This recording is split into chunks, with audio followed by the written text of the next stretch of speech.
네,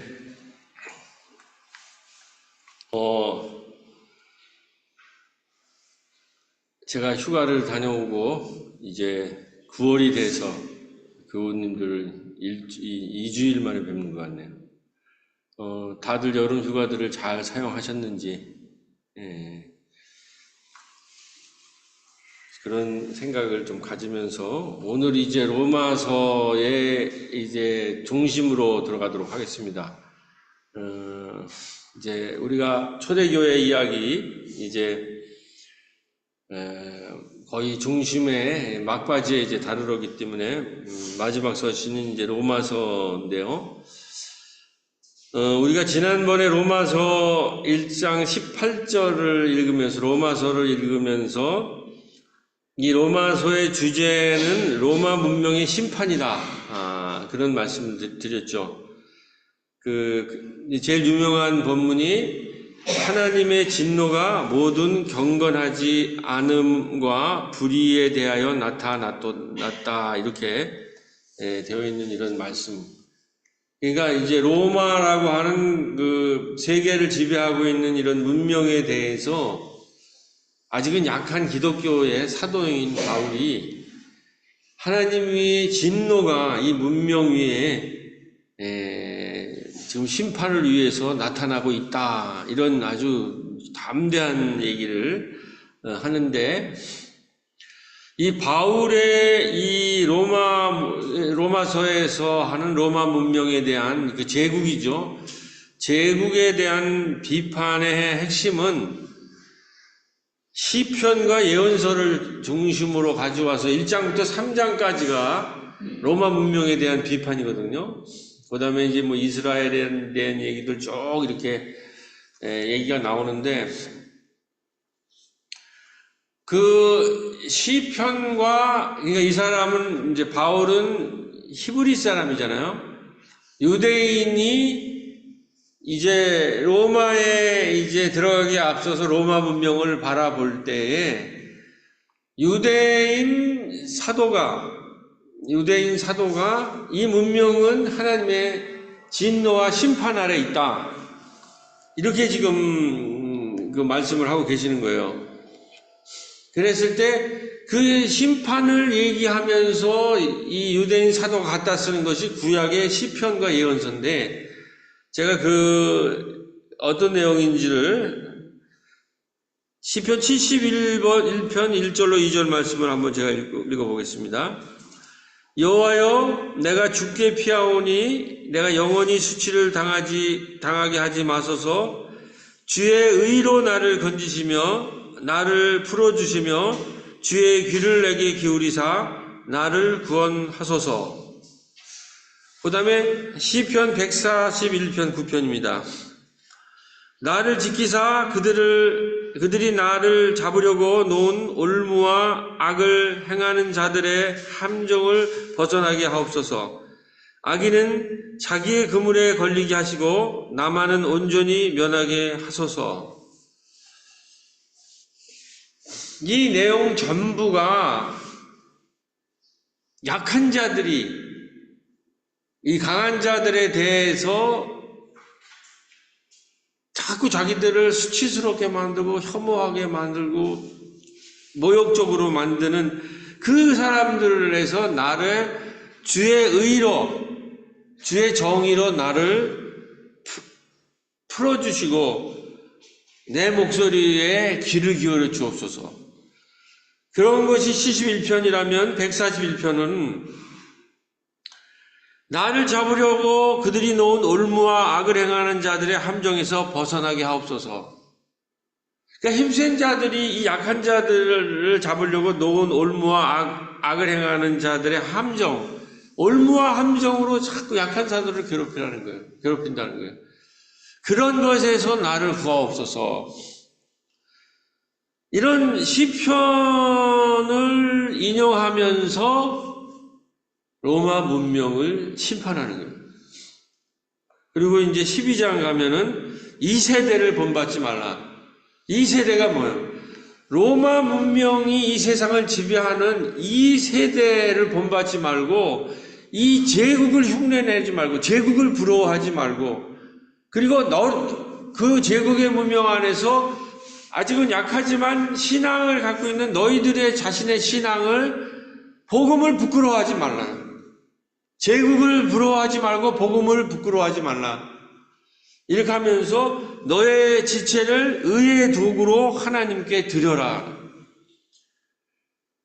이제 로마 문명은 무너지고 새로운 문명이, 예수 그리스도를 중심으로 하는 문명이 도래할 텐데, 그 새로운 문명에 너희들을 온몸을 다해서 산제사를 드리고, 그리고 너의 지체를, 너의 몸과 모든 것을 그런 새로운 문명, 예수 그리스도의 죽으심과 십자가에 못 박혀서 죽으심과 부활하신 그 새로운 세계를 향해서 산제사가 되고 너희들은 의의 병기가 되라. 이런 걸로 1장부터 3장은 정말 신랄하게 로마 문명에 대한 비판이 있습니다. 이 로마서를 이렇게 읽지 않는 한 이 문서의 파워를 우리가 느낄 수가 없어요. 근데 이거 앉으면 엉덩이가 뜨겁다고 햇빛이 드시구나. 그동안 아빠, 엄마가 사과줄 다 뺏길 거라고 소시지 먹지 말래. 자, 지금 잡음이 들리네요. 엄마 가방도. 네? 나 한번 하고 좀 크던데? 가격도 좀 비쌌어. 잠깐 들고 있어봐. 음소거 된 거죠? 근데 많은데 하필이면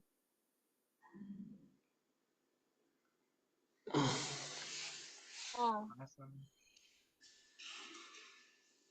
이게 좀 그래서 의의 도구로 너희 지체를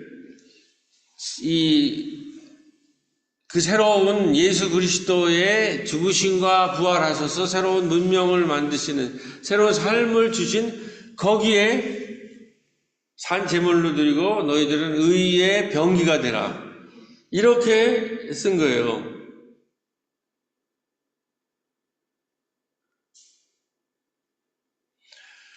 근데 이거를 볼 때 우리가 그동안 성서를 읽는 그 눈에 대해서 최근에 이제 많은 비판이 일어납니다. 특히 바울 서신 로마서의 혁명적인 지금 변화가 일어나고 있는데, 제가 요번에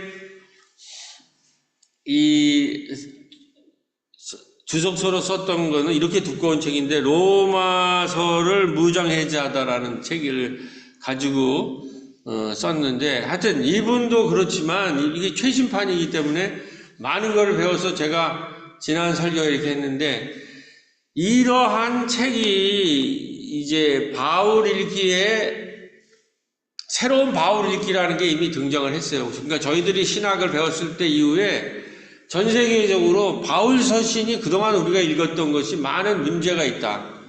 새롭게 읽어야 된다. 그 핵심은 짧게 설명하면 이런 거예요. 우리는 그동안 바울을 루터에 의해서 많이, 개신교를 일으킨 루터에서, 근데 그 루터의 그 바울 읽기의 한계는 지금 말씀드렸듯이 이 바울은 유대인이거든요. 그리고 유대인의 성서에 입각한, 구약성서에 입각한, 그래서 그 구약성서의 시편과 예언서를 중심으로 해서 로마 문명을 비판한 이런 사람인데, 어거스틴이나 이 서구에서 받아들이잖아요, 이 헬라인들이. 루터는 이거를 받아들여서 자꾸 이걸 인간의 내면의 문제로 자꾸 이렇게 축소시켜서 이해를 해요. 인간의 그 내면의 문제라는 거.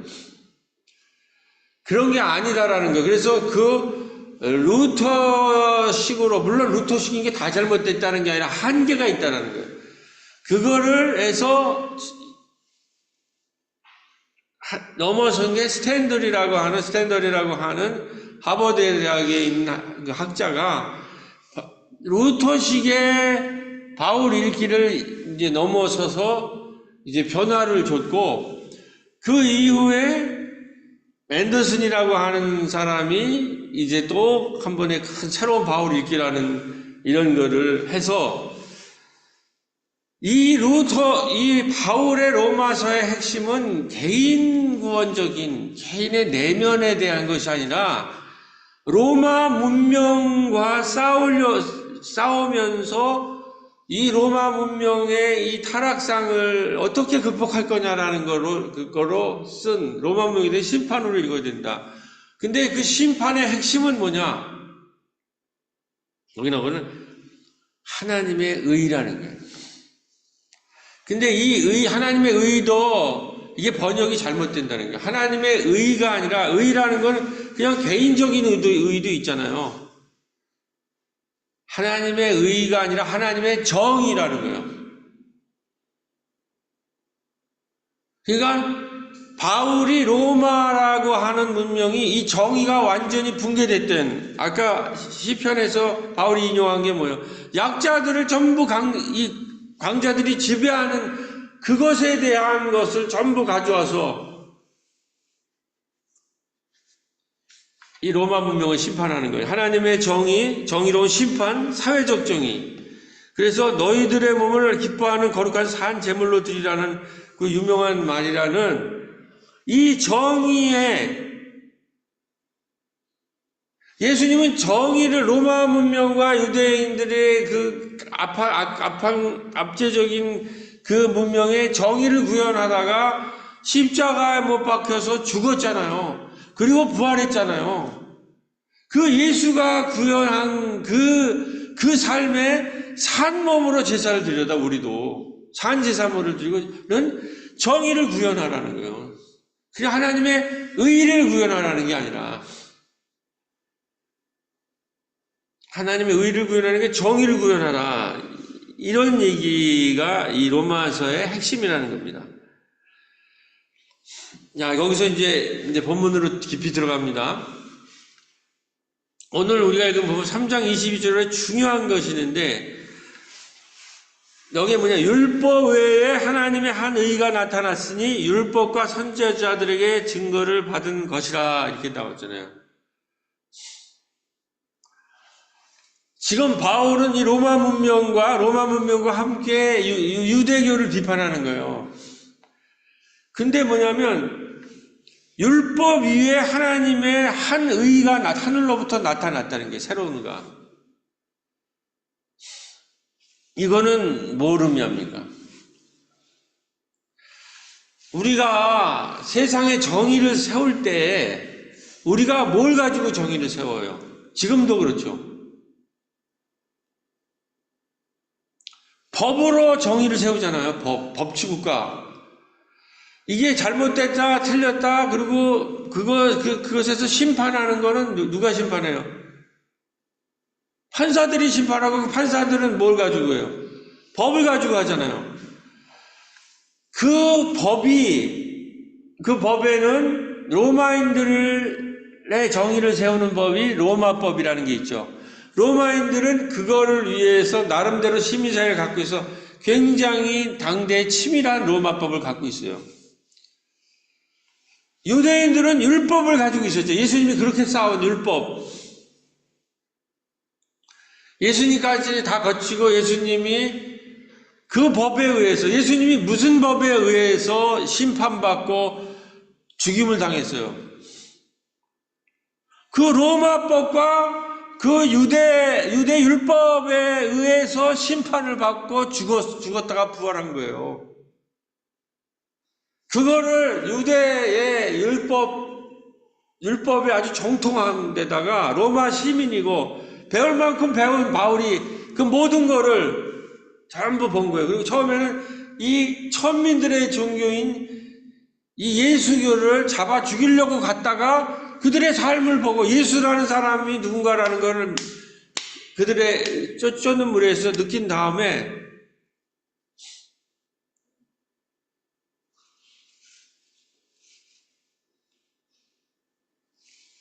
이 얘기는, 이게 어마어마한 얘기예요, 사실은.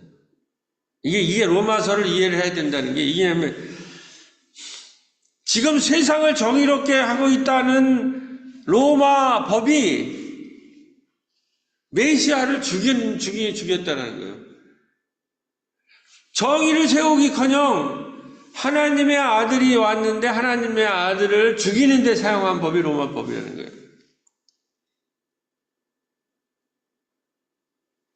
유대 율법이라는 건 뭐예요?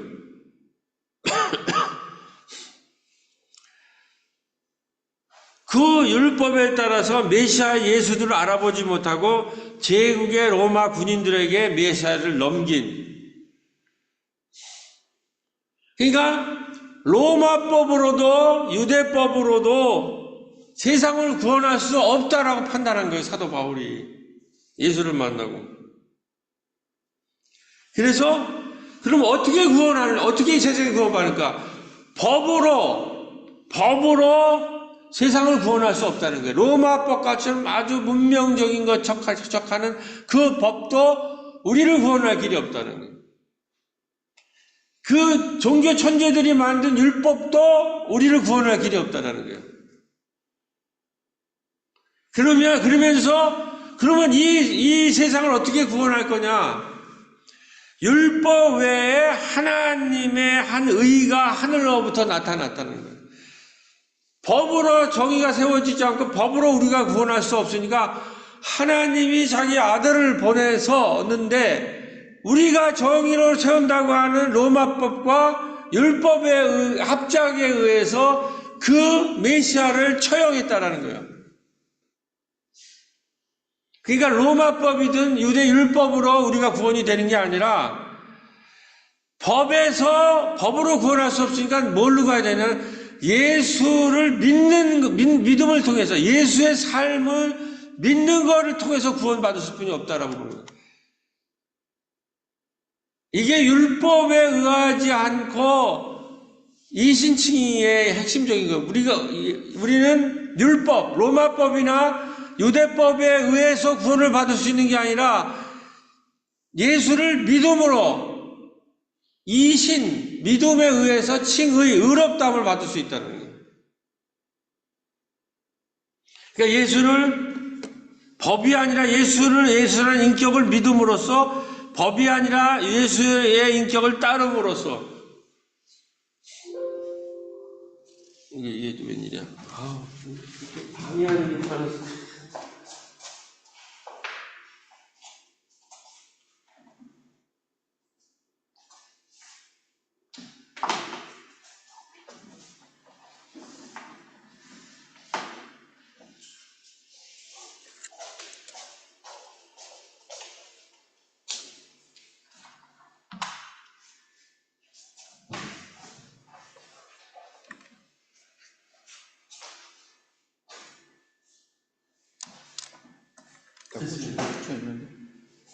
내가 준비한다고 했는데 이걸 다 한 거야.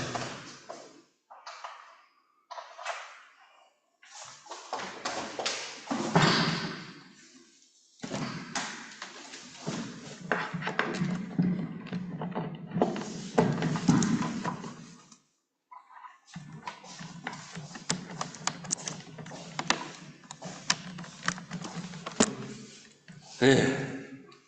이게 중요한 설교이기는 한가 봅니다. 자꾸 뭐가 중간에 인터셉트를 하는데. 자.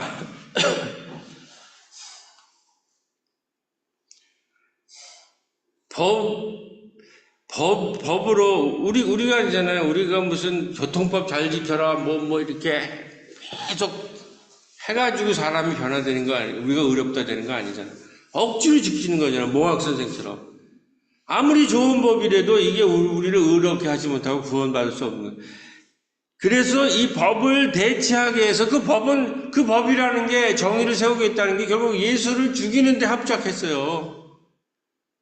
그걸 바울이 알아차린 거예요. 야, 이게 저 로마가 법을 가지고 다스린다는 거, 이 종교 지도자들이 율법을 가지고 매일 이 교인들 닥달하는 거, 저게 다 사기다.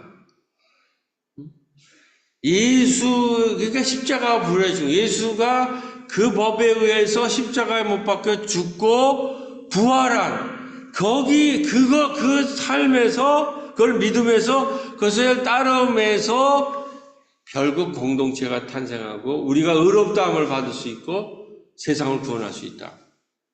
이게 이신칭이라는 거예요. 그리고 이 핵심은 로마서 핵심은 정의라는 거예요. 정의. 개인의 내면적인 얘기를 바울처럼 하고 어거스틴이라고 죄 많이 진 사람들이 문제가 있는 사람이 그런 거를 하려는 게 아니라 로마의 이 법과 유대 법이 한계에 이르렀고 그 법 위에서 메시아를 죽였는데 그들에 의해서 죽임당한 사람이 부활해서 그에 의해서 만들어진 이 공동체로 세상이 구원받을 것이다. 이런 얘기라는 거예요. 그래서 사도 바울은 탐욕과 오만과 폭력으로 점철된 부정의한 세계 제국들의 시대를 사는 우리에게 바울로부터 법 바깥에 있는 정의로운 사회를 만들어낼 전망을 발견할 수 있게 되는 거예요. 그게 이제 바울의 메시아 정치, 제닝스라고 하는 사람이 무법적 정의라고 하는 책에서 쓴 글이에요. 최근에 이제 바울 연구가 이렇게 되는 거예요. 법 밖에서 법으로 우리를 의롭게 할 수 없으니까 법 밖에서 하나님에 의해서 새로운 정의가 온다는 거예요. 그게 바로 예수 그리스도라는 거예요. 법으로 우리를 의롭게, 법으로서 최소한의 악을 규제할 수 있고 죄가 무엇인지는 알 수 있죠. 근데 그걸로 우리가 구원되는 게 아니라 우리가 정말 구원 받으려면은 단순히 뭐 법의 준수 이런 차원이 아니라 그 법에 의해서 죽었다가 다시 살아난 예수를 믿고 예수를 따르고 그래서 그거를 실천하면서 공동체를 세울 때 우리가 구원받을 수 있다. 그래서 바울은 이런 새로운 형태의 공동체, 정의를 구현하고자 하는 공동체, 메시아적 공동체를 이 공동체가 살아가는 방식 자체가 바로 정의라는 거예요. 그래서 이 공동체는 약한 자들을 구원하는 예수 그리스도가 약자를 위해서 웃고 이 강자에 의해서 십자가에 못 박혔다가 부활한 분이 여기 때문에 여기에서 죽었다가 다시 살아나는 그 삶 자체가 바로 정의라는 거예요. 정의를 기초로 위해서 예수 그리스도라는 공동체가 탄생한다는 거예요.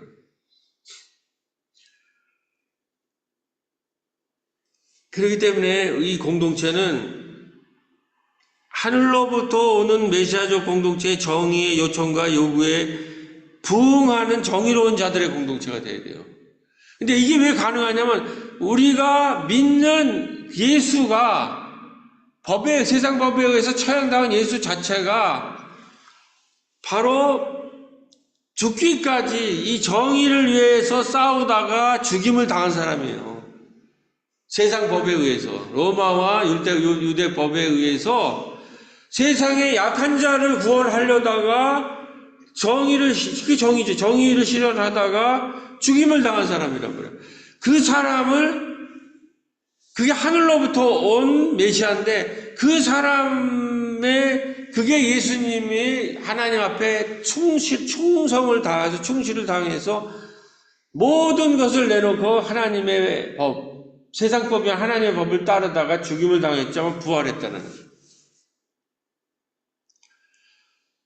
우리가 따르는 사람이 그 모범을 보였기 때문에 우리도 예수가 하나님의 정의를 구현하기 위해서 하늘로부터 오는 정의, 이 백성을 구하지 못하니까 하나님이 그거를 정의를 하늘로부터 보여주셨잖아요.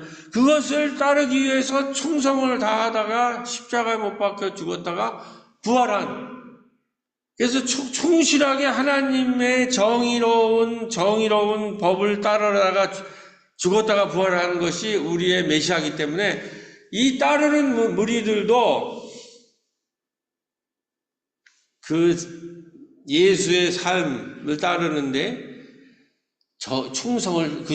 예수의 정의를 따르는데 충성을 다해야 된다는 거예요. 그래서 이 무법법 정의의 바울의 메시아 정치에서 제닝스라고 하는 이분은 뭐를 얘기하냐면 faith라고 하는 믿음은 단순히 믿음으로 해석할 것이 아니라 이게 충성으로 해석해야 된다 이런 거예요. 예수가 하나님 앞에 충성했듯이 예수를 우리가 메시아스로 세상은 우리를 구원할 수 없다. 예수가 우리를 구원한다고 하는 우리도 예수를 따른다는 게 뭐예요? 예수의 그 길에 충성하는 거예요. 그러니까 이게 믿음으로 의롭다라는 것이 그동안의 우리의 신앙은 그 믿음이라는 거는 자기 멋대로 하는 거예요. 그리고 그 믿음이라는 건 주로 자기 개인적인 욕구들의 번복이 돼가지고 그래서 지금 이제 이신칭이라는 것이 이게 새로운 면죄부가 됐다라는 이게 많아요. 이 개신교가. 이게 이 바울의 이야기를 전부 개인적으로 자기 욕망으로 해석을 하고 그 믿음도 그래서 결국 천당 가기 위한 그런 믿음 수준뿐이 안 된다는 거예요. 그런 얘기가 아니라는 거예요. 성서 얘기는. 죽었다가 살아난 의를 위해서 하나님의 정의를 위해서 죽었다가 살아난 사람은 하나님의 정의를 위해서 그 온 몸을 바쳐서 자기를 끝까지 자기의 그 일을 감당했다면 그것 세상에 구원이 없다고 그걸 믿는 우리들도 충성을 다해야 된다. 그 정의, 하나님의 정의에 로마법과 유대법으로 세상을 구원할 수 없다라는 것이 다 판명된 상황에서 바울이 유대인의 선지자로 봤을 때 거기에 뭐냐 하나님의 새로운 정의가 나타났다 하늘로부터. 그리고 그걸 실현한 사람이 예수 그리스도다. 우리는 지금 로마의 세상을 본받지 말라. 로마의 이 문명, 지금 세상을 지배하고 정복하는 이 문명을 따를 것이 아니라 하나님의 정의를 추구하려면 예수, 죽었지만 다시 살아난 예수를 따라야 된다. 그렇게 예를 들면 그렇게 쓴 글이라면 예수만큼 우리도 이 따르는 무리들이 충성을 해야 된다. 충성. 그냥 단순히 믿는 걸로 될 성질의 것이 아니라는 얘기. 이따가 이제 마무리할 때 나오겠죠. 자, 이게 왜 엄청나게 중요한 문제냐면 지금 우리 법도 제가 지난번에 그 로마 얘기할 때 많이 얘기했죠. 로마 제가 요번에 이거 아까 이 무장한 로마서 무장해제라는 책을 보니까 이 사람이 캐나다 사람인데 계속 뭘 얘기하냐면 지금 보트 타고 다니는 난민들, 전쟁에 죽어가는 사람들 그런 사람 얘기들을 로마서 가지고 계속 얘기하더라고요. 그 캐나다 이 학자가 왜 그런 얘기를 하냐면 법적으로도 로마법이나 유대법에 의해서 자기네 로마에 있는 사람들은 보호를 받아요. 국내법으로. 그러면 지금 국가가 무너져가지고 보트 타고 다니고 난민이 돼서 이 도시 저 도시를 돌아다니고 난민 캠프에 있고 보트 타고 유럽으로 가려다가 중간에 배가 파산해 들어가고 죽고 해변가에서 어린애가 죽어있는 그 몇백만 명이 되는 애들은 뭐에 의해서 보호될 거냐는 거예요. 로마법이나 유대법에 의해서 보호 안 되잖아요. 그러니까 하나님의 법에 의해서 보호가 받아야 되는 거예요. 그러니까 똑같은 상황이에요. 바울이 로마의 전쟁을 보면서 그 전쟁을 통해서 난민, 고아, 과부, 이 사람들은 승승장구해서 숫자를 올리지만 그 수많은 8장에 보면 그 자연까지 해서 탄식하는 장면이 나오잖아요. 로마서에 바울이 오라 공고한 자로라. 그 다음에 이 세상이 완전히 붕괴되었다라고 하는 그래서 온 피조물들이 하나님의 구원을 다 탄식한다고 그랬잖아요. 이 이주민들이나 이 집 없는 백성들을 어떻게 할 거냐라는 거. 이 로마법과 국내법으로는 보호가 안 돼요. 그러니까는 하늘로부터 하나님의 정의의 법이 내려온 건데 그게 예수 그리스도라는 거예요. 예수를 믿어야 예수의 행적을 죽었다가 살아나온 정의로 해서 죽었다가 살아난 그거를 봐야 우리가 그 사람들에 대해서 관심을 갖는다는 거예요. 그렇지 않는 한 남의 일이에요. 그게 내가 왜 그 사람을 예수 그리스도 공동체 사람들만이 그게 남의 일이 아니라 나의 일로 받아들일 수 있는 거예요. 그게 바울 서신이라는 거예요.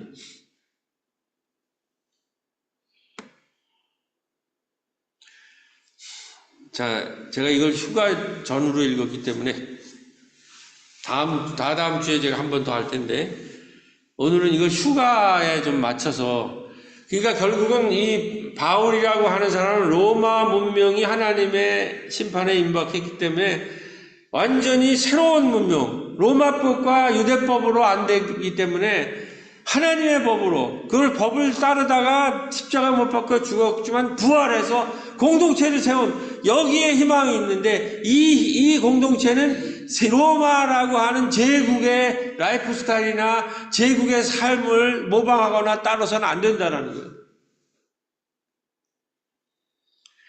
예수 때부터 바울 때 가장 문제가 되는 거는 예수 또 제자들이랑 가장 그 항해지고 간의 갈등이 뭐예요?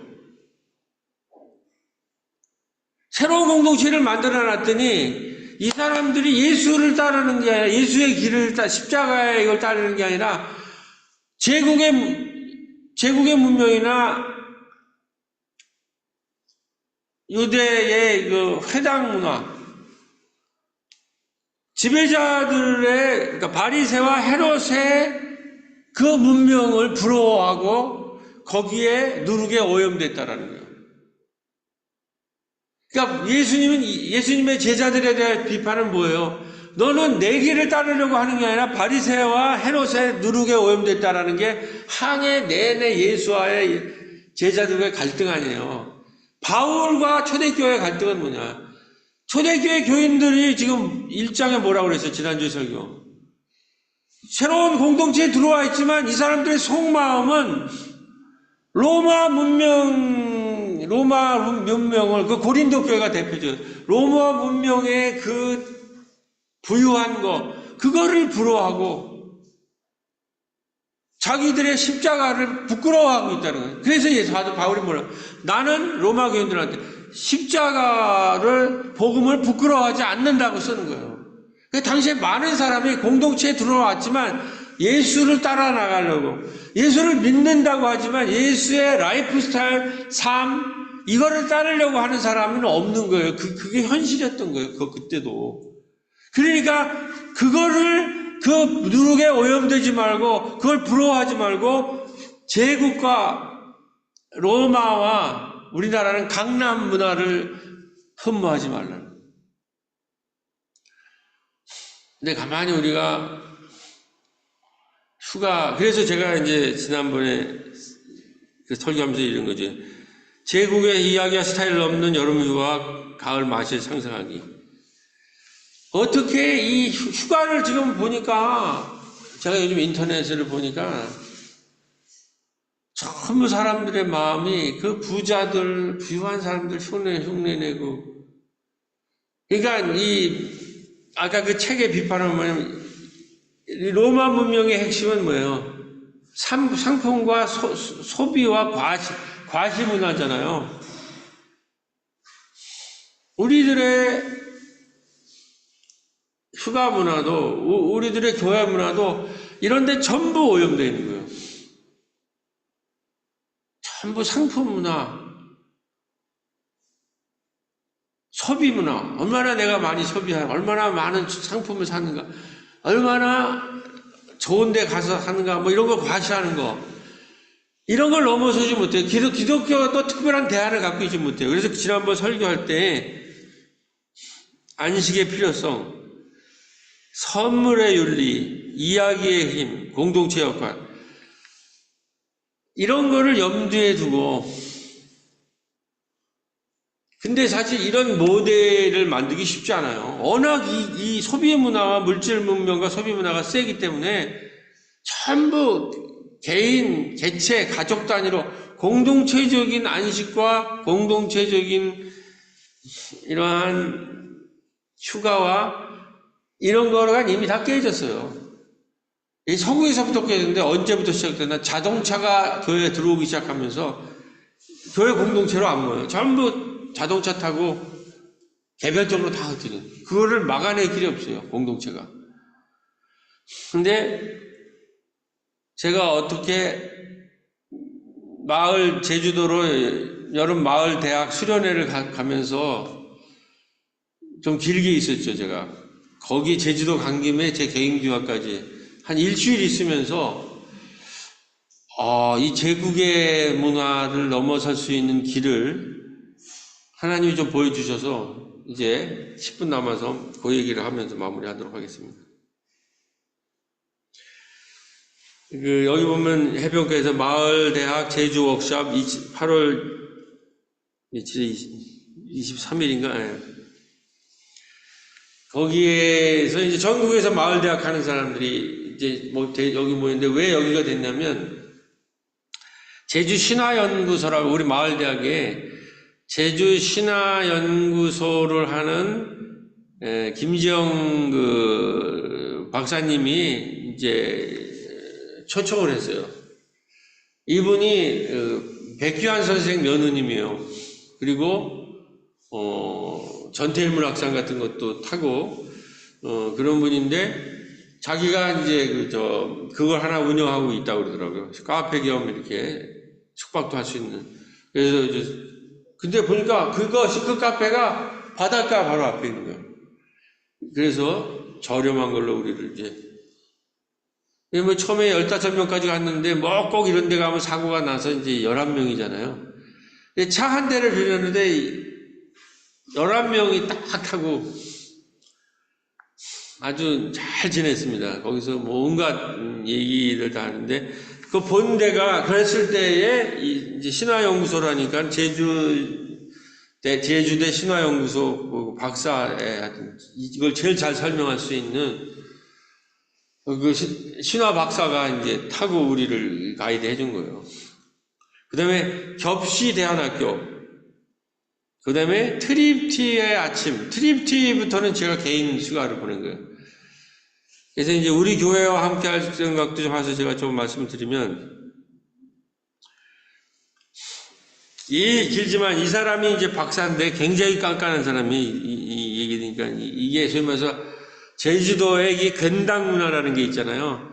이 육지 것들이 와서 제주도는 전부 자기들을 수탈해간 그 역사인데 그것에 대항해서 만들어진 것이 제주 신화라는 거예요.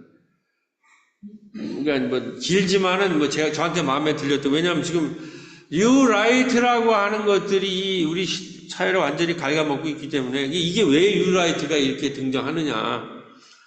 그래서 이 사람이 이 제주 신화를 얘기하면서 근당 문화를 얘기하면서 제가 대학교 때 읽은 검은 피부 하얀 가면 이 책 얘기를 하더라고요.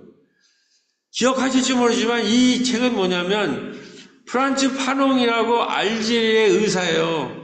근데 알제리는 프랑스에 의해서 식민살이 했는데 이 사람이 의사니까 어느 정도 상류 계층에 있잖아요. 근데 이 사람들은 뭐냐? 의사들은 의식이 피부는 검은 사람이지만 흑인들이잖아요, 알제리가. 의식은 하얀 가면을 쓰고 산다는 거예요. 제국의 문화를 흠모하고 제국을 동경해요. 자기를 지배하는 사람들을. 그게 우리나라는 뉴라이트예요.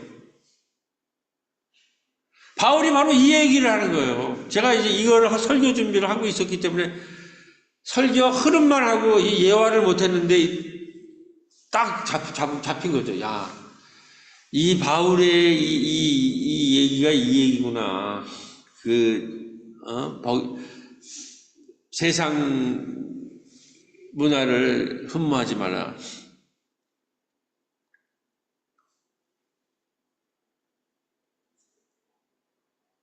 나는 복음을 부끄러워하지 않다. 이건 나의 가치, 나의 것을 가치를 모르고 부끄러워하지 않는다는 말이에요. 그러니까 제주도는 적어도 4.3에서 3만 명이 그렇게 죽었지만 아직도 이 신화나 모든 정신에 이 할매나 이런 것이 지키고 있고, 제주 도우다라고 하는 현기영 선생님이 책이 3권이 나왔는데 이 세코탕 여기 이 신화를 가지고 출발한다고 그러더라고요. 제가 있는 트립터에서 15분 거리에 도서관이 있어갖고 제가 또 이틀을 도서관에 출근을 했어요. 제가 15분을 그 대학교에서 걸어가지고 5,000원짜리 밥을 먹으면서 책 다 못 읽었던 거 하루 종일 앉아가지고, 근데 이것도 이제 얻은 거죠. 이것도 한번 다 읽지는 못했지만, 그거 아주 최고의 신화. 우리는 신학 한 사람이 이거 공부를 해야 되거든요, 신화. 근데 제대로 된 사람을 만났어요, 지금.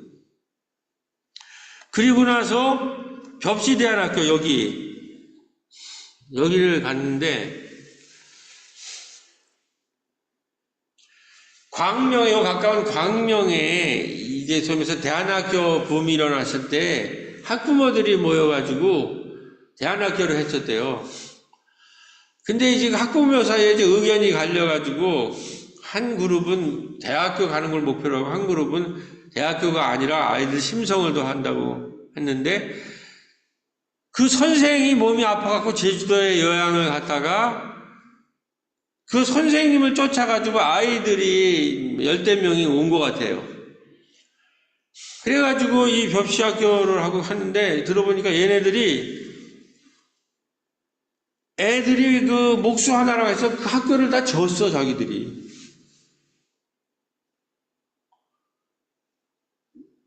그래가지고 애들이 이제 그 학교가 끝나서 이제 졸업되니까 애들이 자기들은 더 여기서 선생님이랑 같이 학교를 하고 싶다고 그러면서 애들이 3천만 원을 선생님한테 내놨다는 거예요. 그래서 선생님이 학부모들 불러놓고 3천만 원을 애들이 모았으니 이걸 어떻게 할까요? 그랬더니 부모들이 그러니까 여기 제주도로 오겠다. 그래가지고 지금 제주도에 그 부모 3천만 원 플러스 부모들이 투자해가지고 10몇 가구가 사는 집을 만들어 놓은 거예요, 집을. 그랬더니 승효당이라고 최고의 건축가가, 공동체 건축가가 그거를 디자인을 해줬대요. 너무 부럽더라고.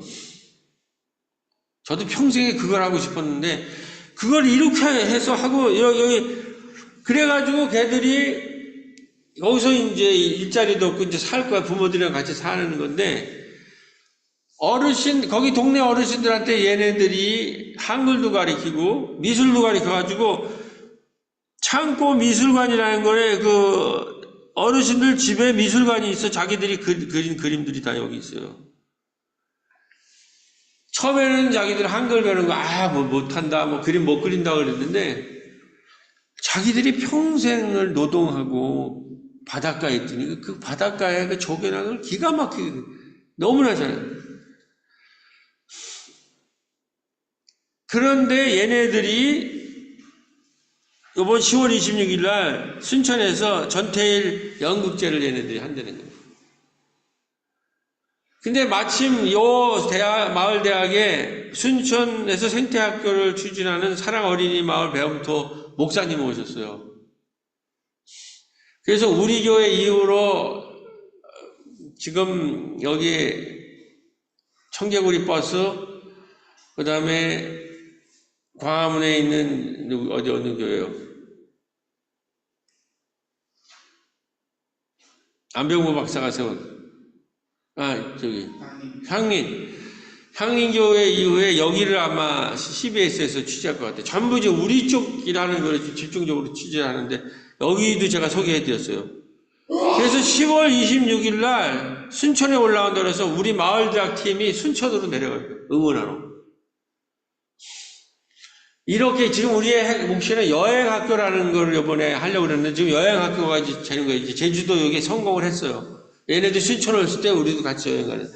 근데 교회들한테 내가 꼭 말씀드리고 싶은 거는 제가 여기서 아이디어가 여기에 이 학교에 지금 애들이 지금 여러 차례 얘기했죠. 도파민 중독이 돼가지고 쇼츠, 린즈 보느라고 하루 종일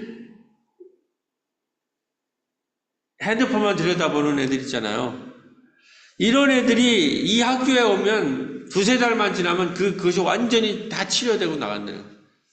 왜냐면 여기 애들이 노동을 하고 자기들끼리 해서 집도 짓고 마을 일도 하고 그러니까 얘네들은 이 지역에서 살 수 있겠더라고.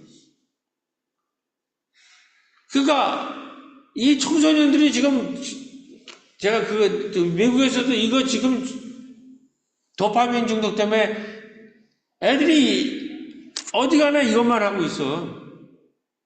중독에 걸려가지고 이거 금지해야 된다는 이런 얘기가 나오고 있는 거예요. 시간이 많이 가서. 자, 그래가지고 이거 다 하여튼 이런 하고 있어서 그래서 제 결론은 제가 처음에는 제가 은퇴한 다음에 한 달 정도 제주살이를 해볼까 하는 것이 지금 꿈인데 오시영 선생님이 허락을 했습니다. 비용을 어떻게 마련할지는 모르지만 뭐 한 100만 원이면 한다고 그러더라고요. 그러면 뭐 그거 못하겠어요. 뭐 강의도 좀 하고.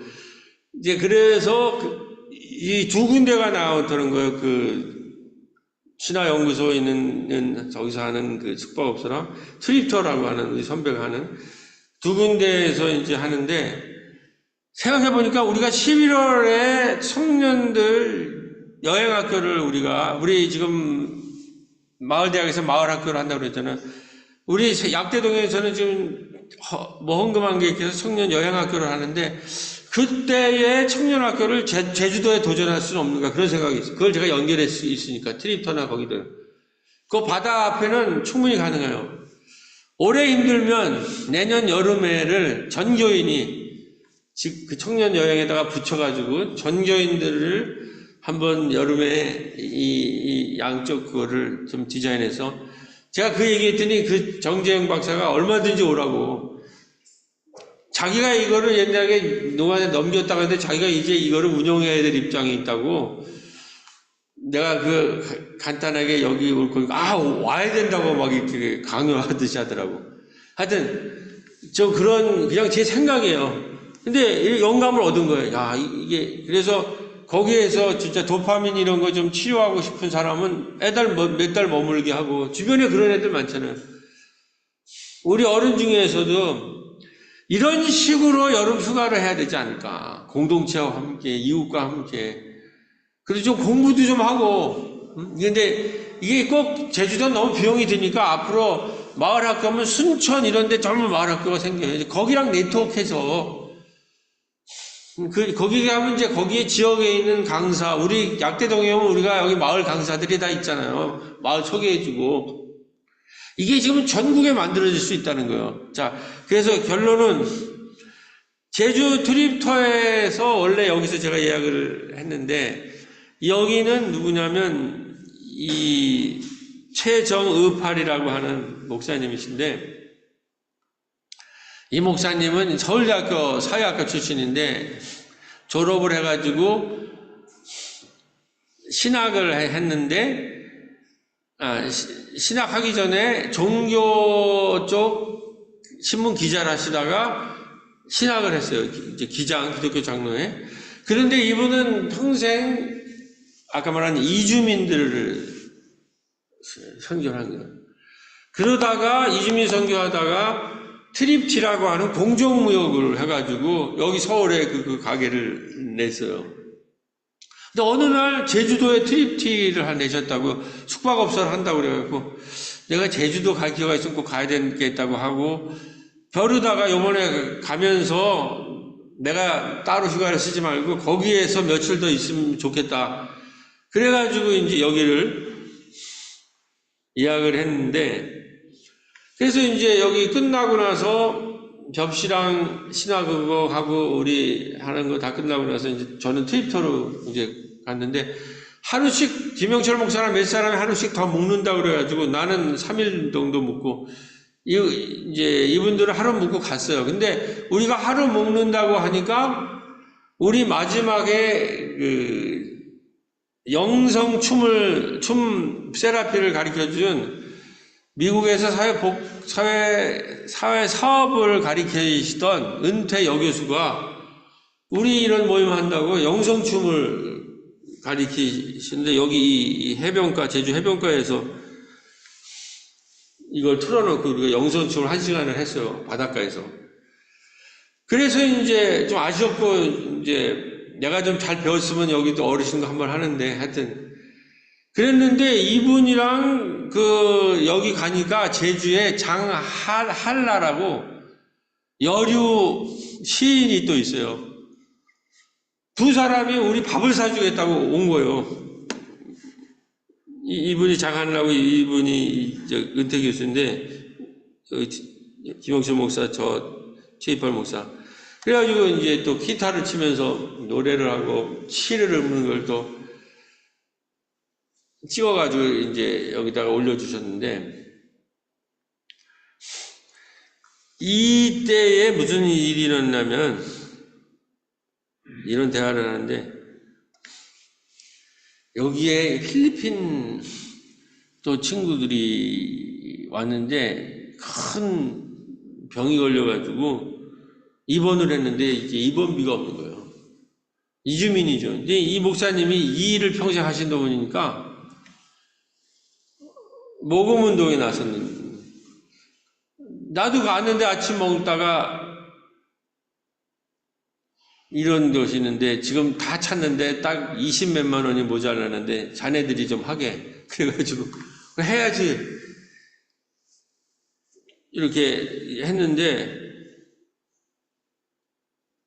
그 장한나 시인이 여기 왔다가 시집을 하나 줬어요. 저도 책 하나 봤는데 까만 민들레라는 시를 썼다는 거예요. 까만 민들레. 그 책 중에 근데 여기 이제 쓴 글에 최이팔 목사님 장한나 시인의 까만 민들레가 제 마음을 이끌었습니다고 하십니다. 이 시는 아프리카를 떠나 지중해의 비좁고 낡은 선박에서 방랑하는 해상 난민들의 척박한 처지를 묘사하고 있습니다. 저도 지난주에 설교한 거거든요. 거기 설교 보면 해상 난민들 제가 그 그림 찾으면서 하면서 속으로 이 문제를 어떻게 할까? 이 문제의 해답이 요 로마법이나 유대법으로는 안 되고 하나님의 법으로 해결할 수 있다는 거예요. 이 최이팔 목사님 이걸 해결하잖아요.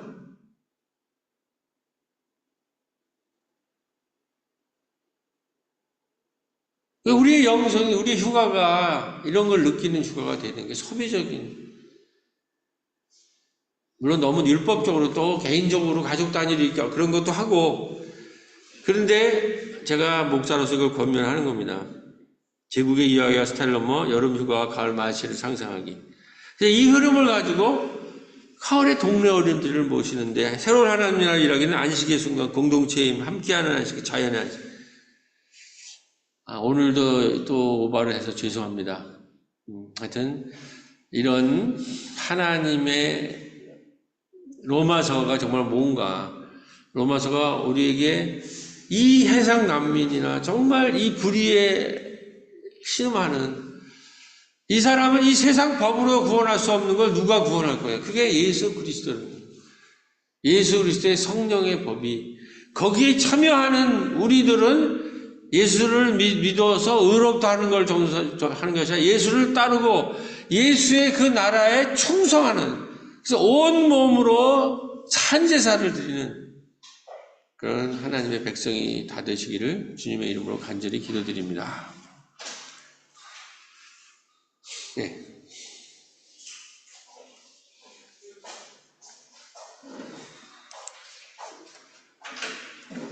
응답의 찬송 210장 시온성 같은 교회